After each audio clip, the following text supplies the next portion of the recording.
My name is Emma Rodriguez. I'm 32 years old. I'm a marketing director at a tech company in Seattle. 6 days ago, my divorce was finalized. My husband's last words to me were, "You'll never find anyone else." Do you know how lucky you were that someone like me even looked at you? Go back to your people. I believed him. For 6 days, I believed every single word. Then his best friend showed up at my coffee shop. He asked me to dinner, and I said yes. What happened next didn't just change my life. It revealed that the man I'd been married to for 8 years never really knew me at all. Before I tell you how everything unfolded, make sure to like, subscribe, and drop your country in the comments. Now, let's get started. People often think that being successful in your career means you have it all figured out. That if you're good at your job, you must be confident everywhere else. In my case, it was the complete opposite. I was born to parents who came to this country with nothing. My father, Antonio Rodriguez, worked construction for 30 years, building luxury homes in Bellevue, office buildings downtown. Beautiful structures he'd never be able to afford himself. He'd come home with cement dust in his hair, dirt under his fingernails, shoulders aching from carrying loads no man should carry alone. And every single night, no matter how exhausted he was, he'd ask me about my homework, about my dreams, about what I learned that day. My mother, Rosa, cleaned houses for families who never learned her name. She was the cleaning lady to them, a woman who existed only when their homes needed tidying. Invisible the rest of the time, but to us, she was everything. She was the woman who woke up at 5 in the morning to pack our lunches, who worked brutal hours scrubbing other people's toilets so my brother Miguel and I could have school supplies, who saved every extra dollar so we could go to college. They worked jobs that made them invisible, so we could be seen. I learned early that being seen came with a price. Other kids would ask why my lunch smelled different, why I brought tamales instead of sandwiches, why my mother's accent was so thick when she came to parent-teacher conferences. I learned to make myself smaller, to speak quieter, to laugh less loudly, to translate everything. Not just the language, but myself. By high school, I'd perfected code switching. Emma at home, where we spoke Spanish and ate my mother's cooking and celebrated our traditions. And Emma at school, where I erased any trace of accent and pretended I'd grown up exactly like everyone else. College was different. State school. Full scholarship. Surrounded by other first-generation students who understood what it meant to carry your family's dreams on your back. I studied marketing because I was good at understanding what people wanted. What made them feel something? What made them say yes? I had 3 part-time jobs. I worked retail on weekends, tutored other students on Tuesday and Thursday nights, did administrative work for the business department every morning before class. I slept maybe 5 hours a night. I ate ramen and told myself it was temporary. I studied in libraries until they kicked me out at closing time, and it was temporary. By 28, I was marketing director at a growing tech company. My campaigns won awards, industry awards, the kind that got featured in trade publications. My colleagues respected my work. My boss trusted my instincts. I was invited to speak on panels about immigrant success stories and breaking barriers. And every single time I stood on those stages, talking about my journey, I felt like a fraud. Because the truth was, I hadn't broken anything. I'd just learned to fit through the cracks. I'd learned to make myself acceptable, to sand down my edges until I could slip into spaces that weren't designed for people like me. At work, I was confident. I could walk into boardrooms full of executives and present campaigns with certainty. I could negotiate budgets, lead teams, make decisions that affected millions of dollars in revenue. But the moment I stepped outside that building, all of that confidence disappeared. I was still the girl who felt like she had to earn her seat at the table, who apologized too much, who made herself smaller so other people would feel bigger, who second-guessed every instinct. That's the version of myself I was when I met Brandon Sinclair. I was 24 when I met Brandon at a networking event downtown. One of those corporate mixers where everyone pretends to enjoy small talk while secretly checking their phones. The kind I forced myself to attend even though I hated them. Too much performative conversation with people who'd never remember your name. Too much pretending you belonged in spaces that felt designed to exclude you. I was standing near the bar, nursing a glass of wine I couldn't really afford, trying to look engaged, trying to look like I belonged. And then he walked up to me, 6'1", perfectly tailored navy suit, confidence radiating from every pore. He had the kind of presence that made people turn and look when he entered a room. The kind of smile that made you feel like you were the only person who mattered. "You're Emma Rodriguez," he said.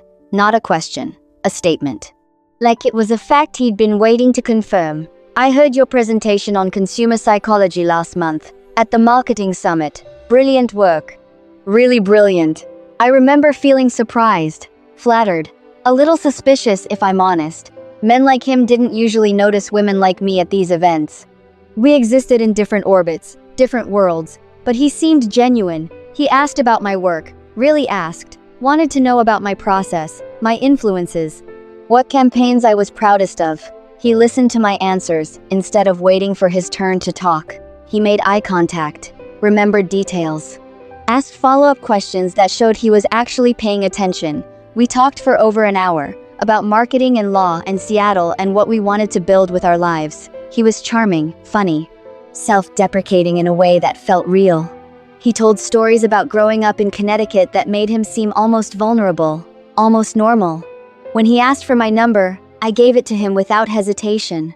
Without the usual caution I applied to most men I met, because he felt different, safe, like someone who saw me. Our first date was at a restaurant I'd never been to, because I couldn't afford it. The kind of place where they don't list prices on the menu, where the wine list is leather-bound and thicker than a textbook. He ordered wine without looking at the prices, suggested dishes like he'd been there 100 times, talked to the waitstaff with easy familiarity. He told me about growing up in Connecticut, about Sinclair Manor, about family expectations and legacy, and the weight of a name that came with 4 generations of attorneys, about feeling like he was supposed to want things he didn't actually want. I told him about my parents, about putting myself through school, about what it felt like to be the first in my family to graduate college, to have opportunities my parents could only dream of. I thought I saw admiration in his eyes, respect, maybe even a little envy for the grit it took to get where I was. Looking back now, I can see what I mistook for admiration was actually something else entirely: fascination. The way you might find an exotic animal fascinating, interesting because it's different, novel because it's not like you, worth observing, worth studying, worth taming. But I didn't see that then. I saw a successful, handsome man who seemed interested in me, who texted me good morning, who asked about my day, who remembered small details from our conversations, who made me feel special in a way I'd never felt before. 6 months later, we were dating seriously. He started bringing me to events with his colleagues, dinners with his friends from law school, gallery openings, charity galas, places I'd only ever seen in movies. Eventually, a weekend trip to Connecticut to meet his family. That should have been my first real warning. His parents lived in an actual estate, not a big house. An estate. The kind of place with a name etched into a stone pillar at the entrance. Sinclair Manor, established 1924, passed down through 3 generations of attorneys who'd all made their mark on Connecticut society. The driveway alone was longer than the street I grew up on, lined with old oak trees that had probably been there since before my grandparents were born. The house itself was massive, Georgian colonial, white columns, black shutters, perfectly manicured gardens. It looked like something out of a magazine, like a museum, like a place where people like me only existed to clean the floors. His mother, Catherine, greeted me at the door. She was wearing pearls, actual pearls, at 2 in the afternoon, on a Saturday. Her blonde hair was perfectly styled. Her cashmere sweater probably cost more than my monthly rent.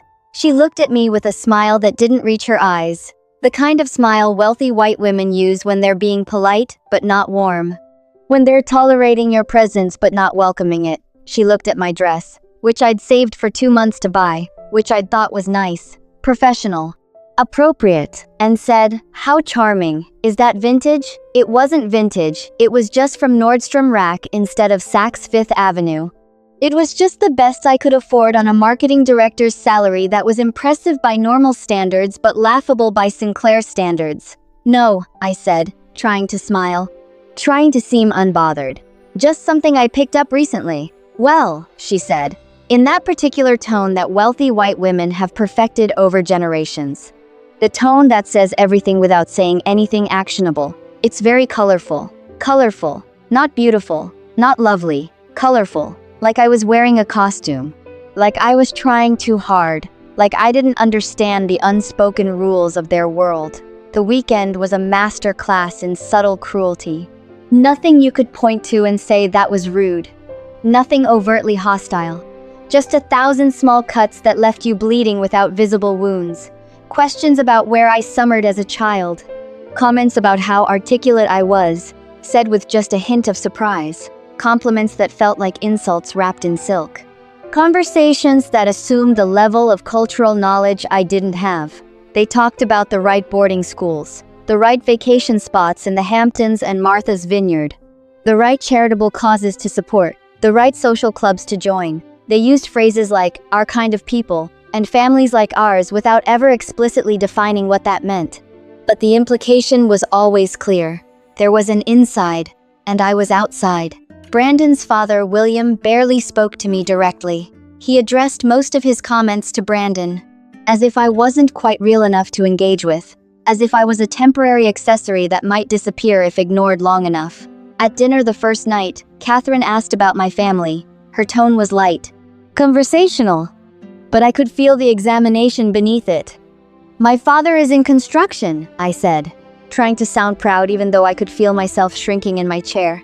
And my mother does house management. House management. I couldn't even say cleans houses. I'd already started editing myself. Already started softening the truth. Already started being ashamed of the people who'd sacrificed everything for me. How industrious, Catherine said. In that same tone, we've always admired people who work with their hands. It's such honest work. The implication was clear. People like my parents worked with their hands.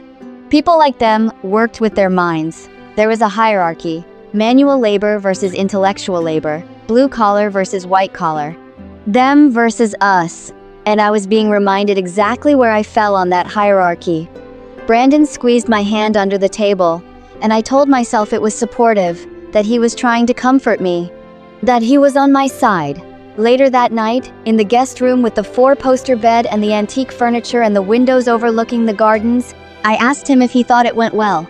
They're just old-fashioned, he said, pulling me close, kissing my forehead.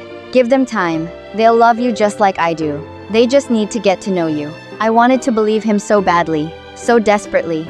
I told myself his parents would warm up to me, that I just needed to prove myself. That love would be enough to bridge the gap between our worlds. I was wrong about all of it. We got engaged 8 months later. Brandon proposed at a restaurant overlooking Puget Sound, the kind of place where you needed reservations 3 months in advance. Where they had a sommelier and a pianist and waiters who moved like dancers. The ring was beautiful. A family heirloom, he said. His grandmother's diamond, 2 carats, flawless clarity. Reset in a modern platinum band that probably cost more than my car. I cried when he slipped it on my finger. Happy tears, grateful tears. I thought it meant I'd been accepted. That I'd finally proven I belonged in his world.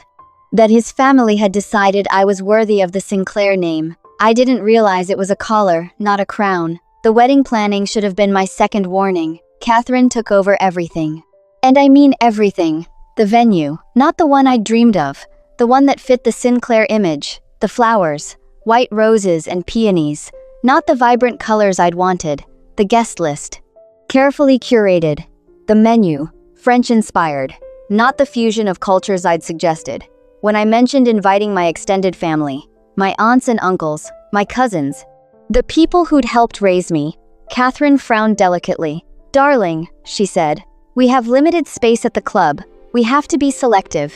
We have to prioritize William's business associates, clients, partners, people who matter for Brandon's career. I'm sure you understand. I did understand.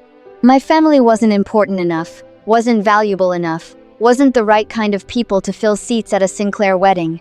The wedding itself was beautiful, everything Catherine wanted. Elegant, tasteful, expensive, perfectly coordinated in shades of ivory and champagne. My parents' side of the church was half empty, maybe 30 people. Brandon's side was packed with attorneys and business partners and society friends. Easily 200 people. The imbalance was visible, embarrassing. A physical representation of exactly where I stood in this union. My father gave a speech at the reception, in accented English, his voice shaking slightly with emotion and nerves, about how proud he was of his daughter, about the American dream, about working hard and believing in family and never forgetting where you come from. I could hear the condescension in the polite applause that followed. I could see Catherine's pinched expression, her tight smile. I could feel Brandon's tension beside me, the slight stiffening of his shoulders. My mother cried during the ceremony. I thought they were tears of joy, tears of pride. Her daughter was marrying into money, into prestige, into a life she'd only ever cleaned houses for. Now I wonder if she saw something I couldn't, if she knew what I was walking into. If those tears were grief disguised as happiness. The first year of marriage, the real work began. Small suggestions at first, so subtle I barely noticed them.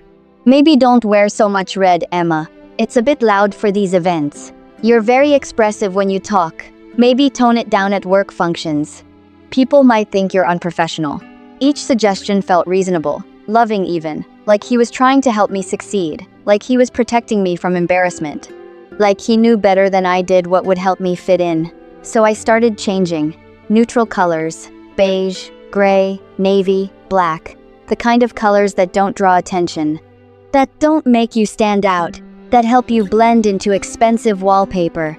I modulated my voice, spoke more softly, laughed more quietly, stopped gesturing with my hands when I talked. Stopped taking up space. I stopped attending Sunday dinners with my parents, too busy with Brandon's work events, too tired after long weeks, too consumed with being the right kind of wife. Then I stopped going to birthdays, then holidays, then I stopped calling altogether unless my mother called first. I stopped speaking Spanish, even at home, even in my own head, even in my dreams. I trained myself to think in English only, to erase the language my parents had given me. I stopped cooking traditional food, the tamales my mother taught me to make, the pozole that reminded me of Christmas mornings, the tres leches cake my abuela used to bake. Brandon said it made the apartment smell too ethnic, that clients might come over, that we needed to maintain a certain image.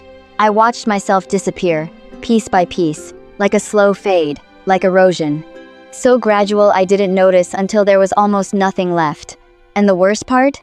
I convinced myself this was what love looked like. Compromise, sacrifice, becoming the woman your husband needed you to be. If this story is resonating with you, please hit that like button. The changes went deeper. Brandon had opinions about everything. How I wore my hair. Straight and sleek, not curly and wild. What time I came home from work. Never later than him. Who I spent time with, preferably people who elevated our social standing. He framed it all as concern, as care, as love. I worry when you stay late at the office, Emma. You work too hard. You should come home earlier. Spend more time with me. But what he really meant was, I don't like that you have a life outside of me. I don't like that your work makes you feel valuable without my input. I don't like that you're building something that doesn't include me at the center. My best friend Sarah from college noticed it first. I started canceling plans with her.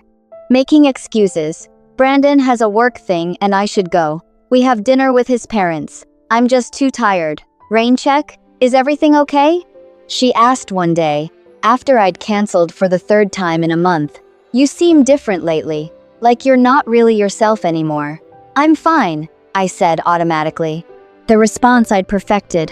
The lie I'd learned to tell smoothly.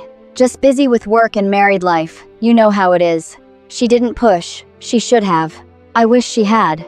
But she didn't, and I was relieved, because I didn't know how to explain what I couldn't even admit to myself yet. Brandon was brilliant at making me doubt myself. He'd criticize something, then later deny he ever said it. I never said that dress looked cheap. You're being overly sensitive. Why are you so defensive all the time? I didn't ignore you at the party. You're imagining things. You're being paranoid. I'm not controlling Emma. I'm trying to help you. Why can't you see that? Why do you always twist my words? He made me feel like I was losing my mind, like my memory couldn't be trusted, like my feelings weren't valid, like I was fundamentally broken in some way I couldn't fix. At work, it started bleeding into everything. I started second-guessing myself. I'd apologize before presenting ideas. This might be stupid, but I'm not sure if this is right, but feel free to ignore this if it doesn't make sense. My colleagues started treating me differently, less like a leader, more like someone who needed guidance. My boss asked if everything was okay at home. I smiled and said everything was perfect. Brandon encouraged distance from my family, subtly at first, then more overtly. Your parents don't really understand your life now, do they? You've outgrown that world. It's natural. Does your brother have to call so often? You have your own life now. Your own family. Sunday dinners with my family became monthly visits, then holidays only. My mother would call every week. I'd let it go to voicemail more often than not. Mija, are you okay? We miss you. When are you coming to visit? Your father asks about you every day. I'd text back instead of calling. Easier that way, less confrontation, less guilt, busy with work, love you, soon. But soon kept getting further and further away, and I kept finding reasons not to go. Not to call. Not to face the look in my mother's eyes that said she knew something was wrong but didn't know how to help. By year 7, I barely recognized myself. I'd look at old photos from college, me laughing with friends at a party, hair wild and curly and free, wearing a bright yellow sundress. Eyes full of light and possibility and hope. The woman staring back at me from the mirror now wore tasteful neutral tones, hair straightened and smooth, makeup perfectly applied but natural looking. Smiled politely at appropriate times, never disagreed in public, never caused a scene, never made anyone uncomfortable. I was perfect. And perfectly empty. I started having panic attacks before Brandon's work events, heart racing, hands shaking, chest tightening until I couldn't breathe. Feeling like the walls were closing in, I started seeing a therapist, Dr. Chen, a kind woman in her 40s who had a cozy office in Capitol Hill and asked gentle questions that made me uncomfortable. I told Brandon it was for work stress, for managing the pressure of my job, for dealing with difficult colleagues. He approved, said it was good I was working on myself, but I couldn't tell him what I was really talking about in those sessions. The growing realization that something was deeply wrong, the suffocating feeling that I was drowning in my own life. My therapist kept gently suggesting that my marriage might not be healthy, that the dynamics I described sounded concerning, that I might want to consider whether this relationship was serving me. I couldn't hear it yet. I was too invested in the story I told myself for 8 years, that I was lucky, that Brandon had saved me from a life of mediocrity, that if I could just be perfect enough, quiet enough, acceptable enough, everything would be fine. Then came the night that shattered everything. We were at a charity gala, one of Catherine's causes. Something about historical preservation, the kind of event where tickets were $500 a plate and everyone wore designer gowns. Brandon was schmoozing with potential clients, doing what he did best. Being charming, being connected, being the kind of man people wanted to do business with. I was talking to a woman named Jennifer, someone I'd met at a few of these events. She seemed nice, normal, genuinely interested in conversation rather than social climbing. She was asking about my background, where I grew up, how I got into marketing, normal small talk. The kind of questions people ask when they're trying to be polite. And without thinking, without remembering the rules I'd learned, I mentioned that my parents immigrated from Mexico, that I was first generation, that my father worked in construction. I felt Brandon's hand on my elbow before I even finished the sentence. His grip was tight, painful. A clear warning that I'd crossed a line. "Excuse us, Jennifer," he said smoothly. That charming smile never faltering. I need to steal my wife for just a moment. Then, he led me to a quiet corner of the ballroom, away from the crowd, away from witnesses. His smile disappeared the moment we were alone. His eyes were cold, hard, dangerous. "What did I tell you about mentioning your family?" His voice was low, controlled, but I could hear the fury underneath. The rage barely contained. You just told Jennifer your parents came from Mexico, that your father works in construction. Why would you bring that up? What were you thinking?" She asked about my background. "You were being embarrassing." His jaw tightened, a muscle twitching near his temple. "Do you know what people think when you say things like that? They wonder why I married the cleaning lady's daughter. They question my judgment. They think less of me because of you." The words hit me like a physical blow. The cleaning lady's daughter. That's what I was to him. Not Emma, not his wife.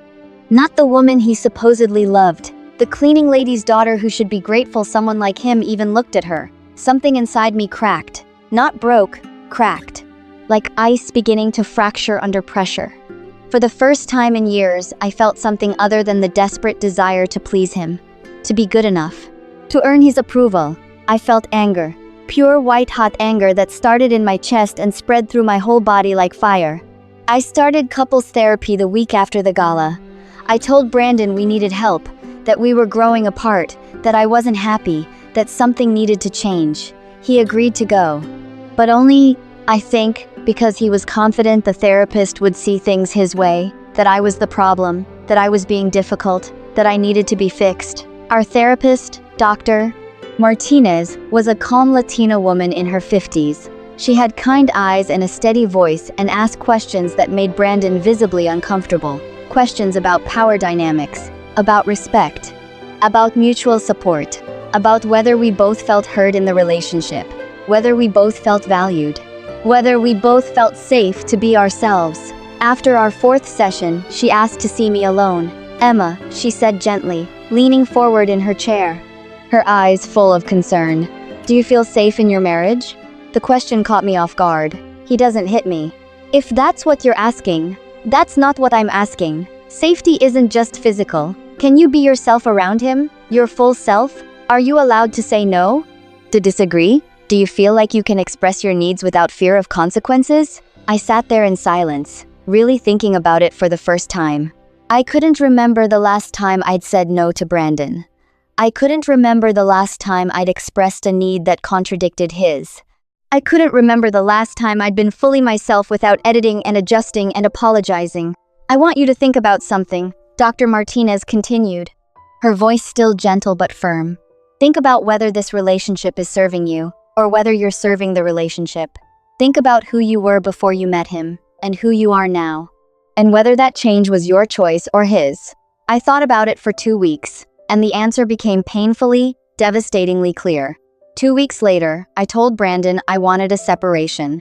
His reaction was immediate, and it revealed everything I'd been too afraid to see for 8 years. "You're being irrational," he said, his voice sharp, cutting. "This is that therapist filling your head with nonsense, poisoning you against me. You're confused." "I'm not confused. I'm unhappy. You're ungrateful." He stood up, towering over where I sat on the couch, using his height to intimidate, to dominate. "Without me, you're nothing. Do you understand that? You're just the cleaning lady's daughter who got lucky that someone like me saw potential in you. I made you into someone respectable, someone people take seriously. And you want to throw that away?" There it was. The truth he'd been hiding behind compliments and constructive criticism for 8 years. The truth about what he really thought of me. What he'd always thought of me. "I want a divorce," I said, my voice quieter than I wanted, but firm. "Certain.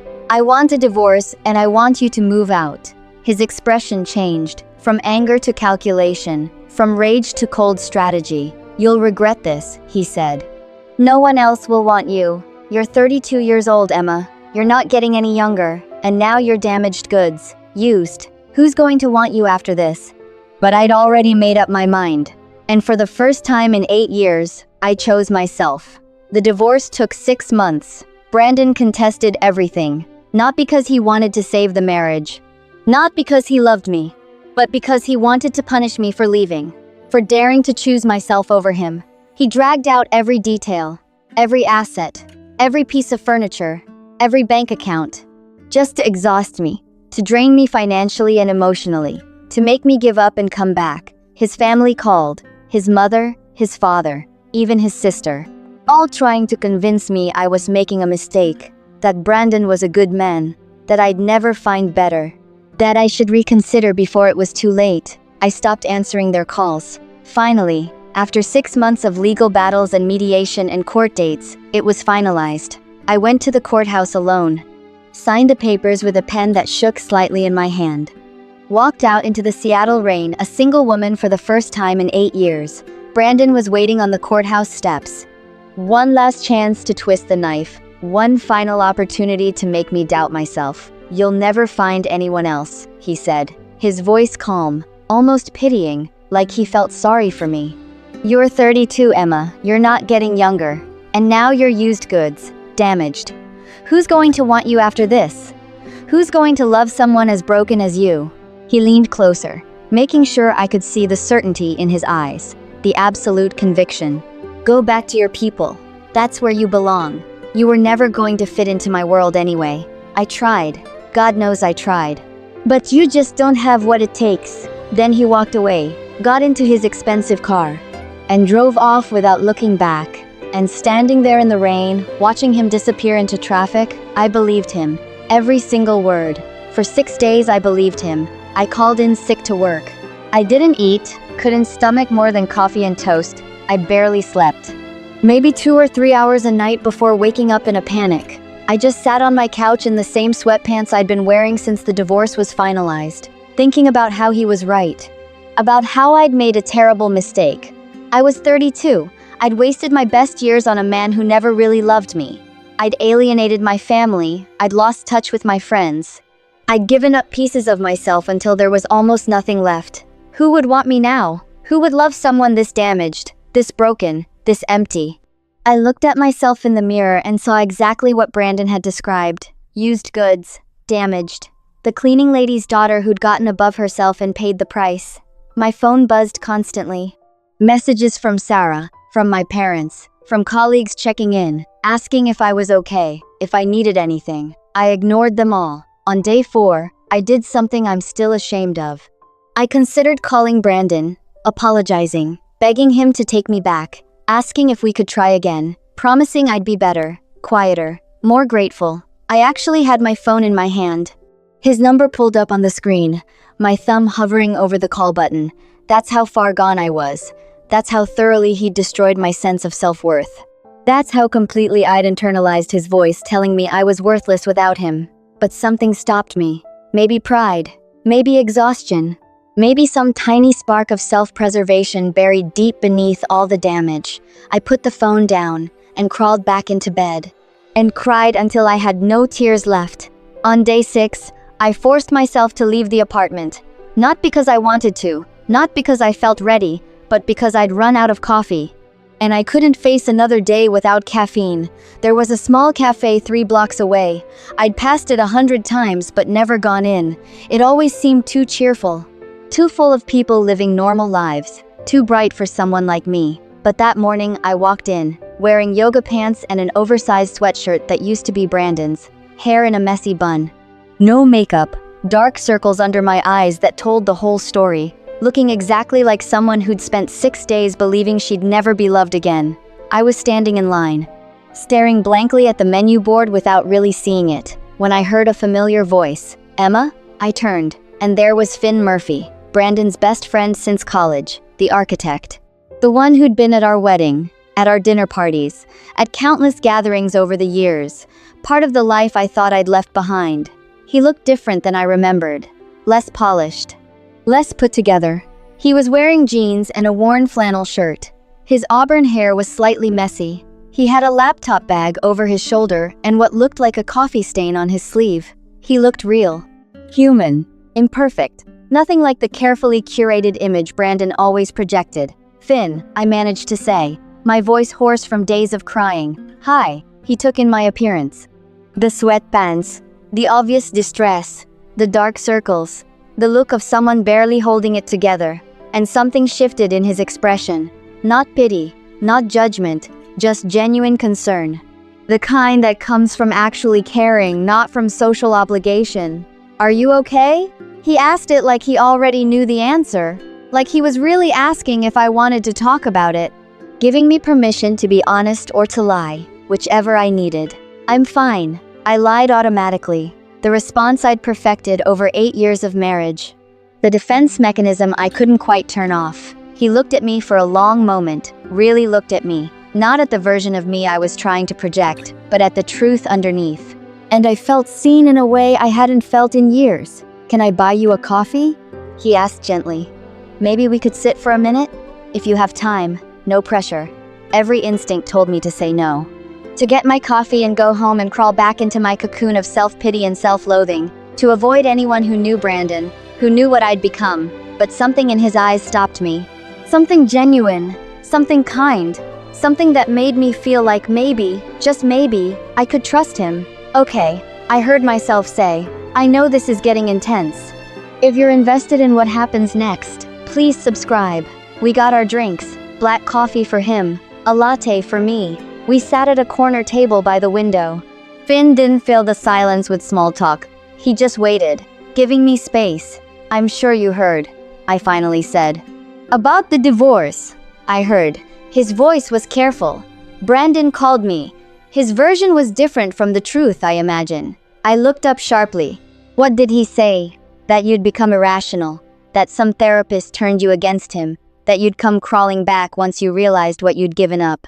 The words stung. Because 4 days ago, I'd almost proven him right. And you believed him? I asked. Finn shook his head. No, Emma, I didn't. Why not? He's your best friend. He was my best friend. Finn corrected. Not anymore. I stared. What? I've known Brandon since college, but he changed, and the way he talked about you when you weren't around. I should have told you years ago. My heart pounded. How did he talk about me? At first, comments about how you were rough around the edges, but he was working on it. Then worse, he'd joke about your background.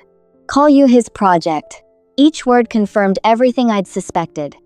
Last year I heard him say marrying you was charity work, but at least you were pretty enough. I confronted him. He laughed it off. Why didn't you tell me? I was a coward. I didn't want to lose his friendship. I'm sorry. After the divorce, he called furious. He said, I wasted 8 years trying to make her into something worth keeping. That's when I ended our friendship. Finn leaned forward. Everything he said on those courthouse steps was a lie. You were always worth keeping.